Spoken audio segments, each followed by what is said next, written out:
Magandang araw mga bata! Welcome sa asignaturang Edukasyon sa Pagpapakatao para sa ikalimang baitang para sa Quarter 1, Week 4 para sa unang araw. Bago tayo magpatuloy sa ating aralin ngayong umaga, atin munang pagbalik-aralan ang ating nakaraang aralin. Ang panuto, punan ang graphic organizer ng kahalagahan ng pag-aaral sa paghahanda sa pagkamit ng iyong pangarap. Magaling! Ngayon naman mga bata, ang ating tatalakayin ay tungkol sa kawilihan at positibong saloobin sa pag-aaral. Handa na ba kayo mga bata? Paano nga ba magkaroon ng positibong saloobin sa pag-aaral? Ayon sa Education 643, 2016, ang pagkakaroon ng isang mataas at matibay na edukasyon ay isang saligan upang mabago ang takbo ng ating buhay.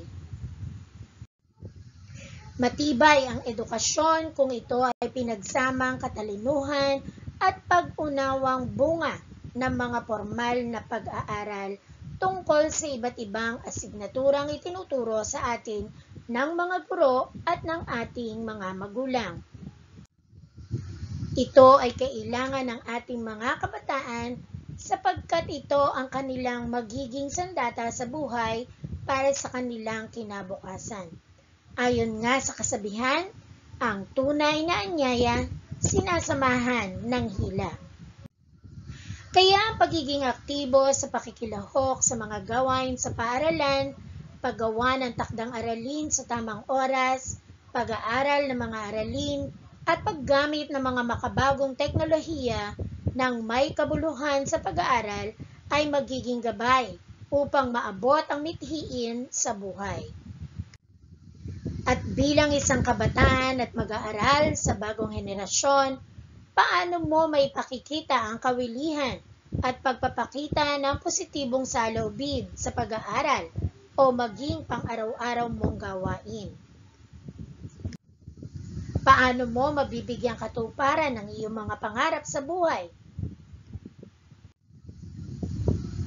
Dumako na tayo sa gawain 1. Para sa panuto, isulat ang thumbs up, sapat lang kung ang pangungusap ay nagpapahayag ng positibong pananaw o kawilihan at thumbs down naman kung hindi.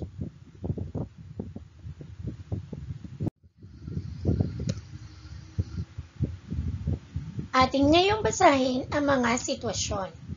Una, laging nakikilahok sa mga paligsahan upang mahasa ang iyong angking talento.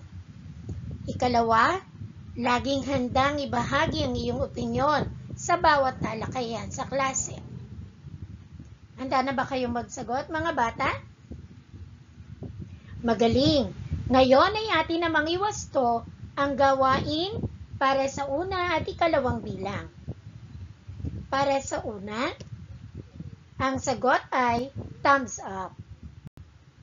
At ang ikalawa, ang sagot ay thumbs up.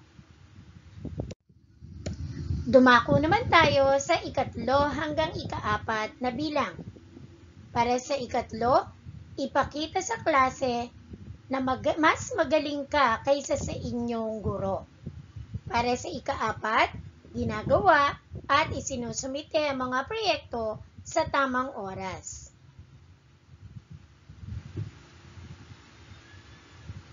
Handa na ba kayong iwasto ang mga kasagutan para sa bilang 3 hanggang 4?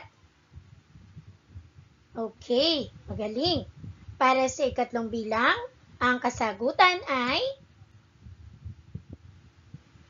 thumbs down. Okay, so hindi natin pwedeng ipakita na kung marami tayong alam na mga aralin or kung ano man ang ating mga nalalaman, hindi natin dapat pinangungunahan ang ating guro at huwag tayo kasi iyon ay nagpapakita ng ano? Yes, yung pagmamayabang. Okay, at para sa ikaapat, kasagutan ay thumbs up. Dumako naman tayo sa ika-5 bilang para sa gawain 1. Inuuna ang paglalaro ng computer kaysa ang paggawa ng takdang aralin.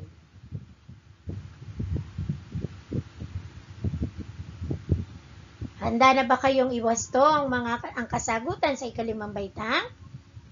Okay, so ang ating kasagutan ay thumbs down. So, dapat hindi natin inuuna ang maglaro sa computer. So, tapusin muna natin ang ating mga takdang aralin bago tayo maglaan ng oras or ng kaunting oras para maglaro tayo sa computer. Ngayon mga bata, para sa ating pagtataya ngayong day 1, ipahayag ang iyong pananaw, tamang pagpapasya, at magandang saloobin sa mga sumusunod na sitwasyon o gawain. Handa na ba kayo mga bata? Para sa una, nagkataon na ikaw lamang ang naiwan sa inyong bahay dahil wala kang pasok at umalis naman ang iyong mga magulang. Paano mo gugugulin ang iyong oras sa pamamalagi mo sa bahay ng mag-isa?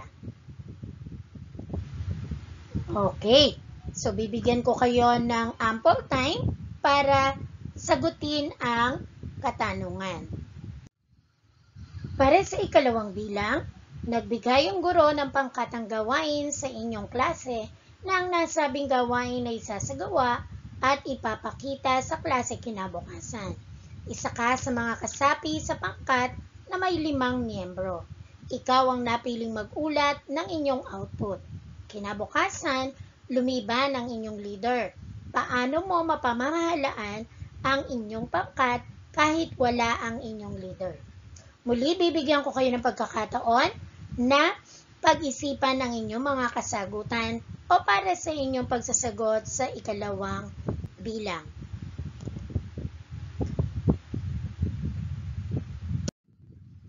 Nawa mga bata ay may natutunan kayo sa ating aralin para sa unang araw. Hanggang dito na lamang at maraming salamat. Paalam mga bata!